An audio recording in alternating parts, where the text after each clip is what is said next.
মেয়ে খরগোশ যদি বাচ্চা ধারণ করার ক্ষমতা হারিয়ে ফেলে তো তার বাচ্চা ধারণ করার ক্ষমতা আবার কিভাবে ফিরিয়ে আনবেন, কি ওষুধ খাওয়ালে সে আবার স্বাভাবিকের মতোই বাচ্চা দিবে।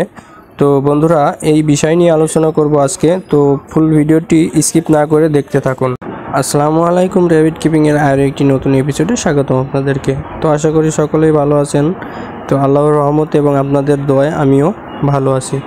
তো বন্ধুরা, আমি যে বিষয়টি বললাম ভিডিওর শুরুতেই, যে একটা মেয়ে খরগোশ তার বাচ্চার ধারণ ক্ষমতা যদি হারিয়ে ফেলে তো সেটা কি আসলে ফিরিয়ে আনা সম্ভব কি না, তো আমি সেই বিষয় নিয়ে আজকে আলোচনা করব। তো পুরো ভিডিও স্কিপ না করে দেখুন। আমার এখানে দুইটা খরগোশ আছে, মানে দুইটা নিয়েই বলি, আমি আছে অনেকগুলো। তো দুইটা খরগোশ যখন তারা বাচ্চা অবস্থায় হয় তখন আমি তাদেরকে অতি যত্নে লালন পালন করে থাকি। কিসের আশায়? বাচ্চার আশায়। একটা খরগোশ কিন্তু 5টা বাচ্চা দিছে, যেটা খাচ্ছে, ছোট ছোট বাচ্চা দেখতে পারতেছেন।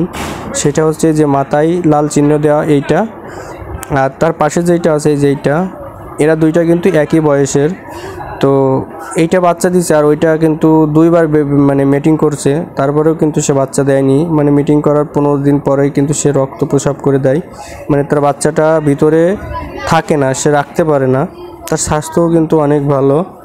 তো তো আমি অনেক কিছু ঘাটাঘাটি করে দেখলাম যে আসলে তার এই সমস্যার সমাধান আছে কিনা। তো আমি অভিজ্ঞ ভাইদের কাছ থেকে পরামর্শ নিলাম এবং গুগল থেকে করে দেখলাম যে আপনার একটা ভিটামিন আছে ই সেল, যেটা আসলে খরগোশ বা গৃহপালিত পশু প্রাণী যেগুলো আছে এদেরকে হিটে আনতে সক্ষম হয়।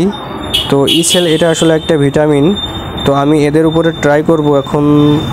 মানে সেটা নিয়ম হচ্ছে 5 দিন, 4 থেকে 5 দিন। তো আরও আছে কিছু, সেগুলো আমি বলবো। তো আমি সেটা ট্রাই করে আপনাদেরকে জানাবো। সকলেই ভালো থাকবেন। আজকের ভিডিও এই পর্যন্তই। পরবর্তী ভিডিও দেখার আমন্ত্রণ জানিয়ে এখানেই শেষ।